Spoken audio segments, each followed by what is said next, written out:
ladies and gentlemen, I'm DiscoWombat, and I'm coming to you with something a little bit different this time.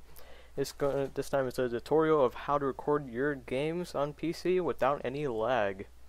Of course, there are multiple ways of recording on PC without like having it hit your performance, but it will come out laggy. So this is a very simple procedure. You just need a couple parts to the process. Anyways, first things first, I need you to go to xcode.com, where you're going to go to DxTory.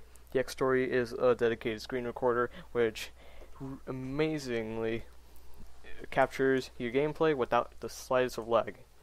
Anyways, but you do need to buy it though. It costs about like 35 bucks. 35 bucks, and you can download two versions of it. You can get the latest or the stable version, but first, when you got that downloaded, you're going to get this kind of window thing. We're just going to minimize that for now, leave it so it doesn't, we're just going to leave that for now. But after you buy, you purchase all the stuff, you got a lot of features, you got specification, and your required runtime. So Xcode, they got this stuff down. They are telling you how to do it. You got lossless capture, so you can record your original pixel data as it looks. So you won't have that like downgrade in quality as you're recording your videos, which is excellent. Next thing you need is a Lagarith lossless video codec. This is essential to your to DxTory. You could use the default codec, but the frame rate is not consistent, as while I was recording some Grid 2 videos, it got locked on that codec, unfortunately, and my frame rate was jumping up and down, and once I put this in, I solved the problem. So you're going to want to go to installer, manual installation if you want to be a hipster, go hit codec. Manual installation, whatever. Anyways, so we're going to close this stuff down, and we're going to go deep into DxTory right now. Now you can. There's a lot you can teeter around with, including this.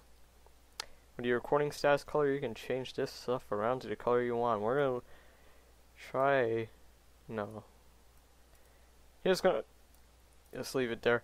But yeah, you can change it around, and you can also change the position of how your frame rate is. For example, you can put it on top, you can put it on the bottom, or you can disable it altogether so you don't even give a shit about the frame rate.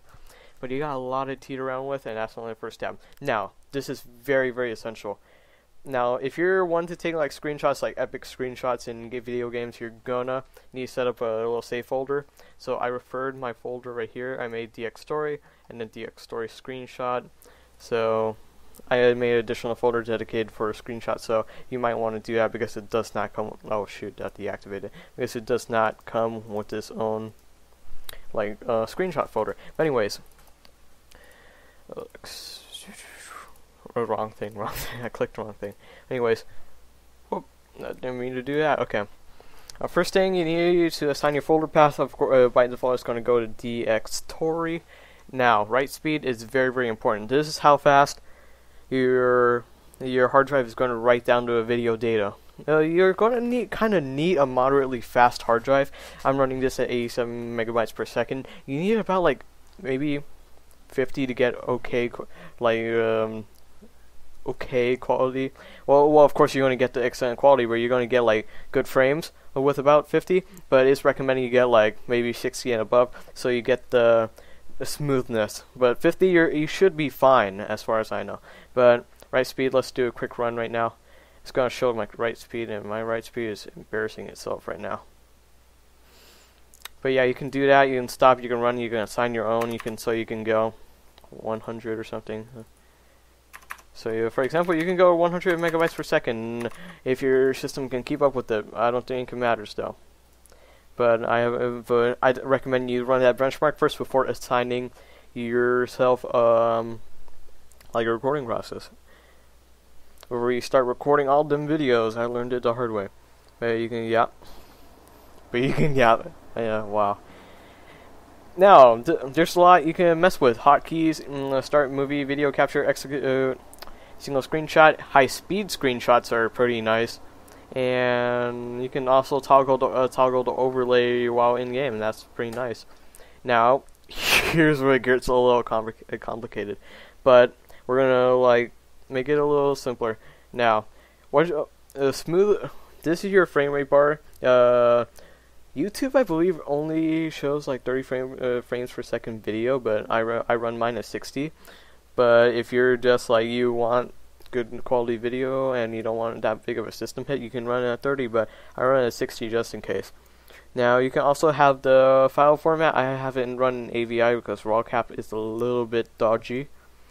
And scaling, you do not need it to be at 1920 by 1080. Like for example, my monitor is 1920 by 1080, but like, oh my god, it lagged when I was recording at 1920 by 1080. So I toned it down to 720. And as long as your game resolution is 1920 by 1080 or around that native resolution that you want your video to output to be, it is going to be fine. It's just you just need to put your size like this, but it will come out in 1080p if your videos are rendering like that.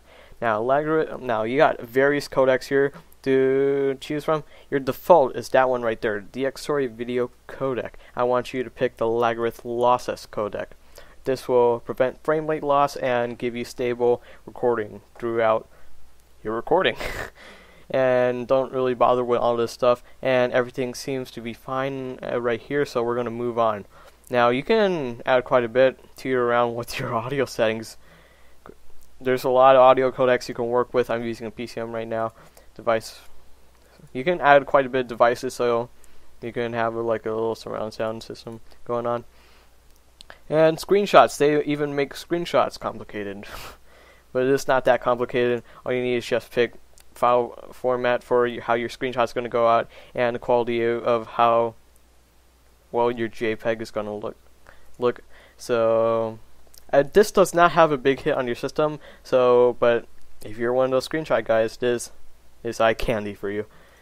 And then you got, now this is pretty significant to the operation of DxTory, because it has a bigger system hit than Fraps, but it doesn't lag your computer as much. You're going to want to put your processing threads to 4 if you have a quad-core processor. If you have like dual-core, or if you have a dual-core, just like leave it at 2 maybe.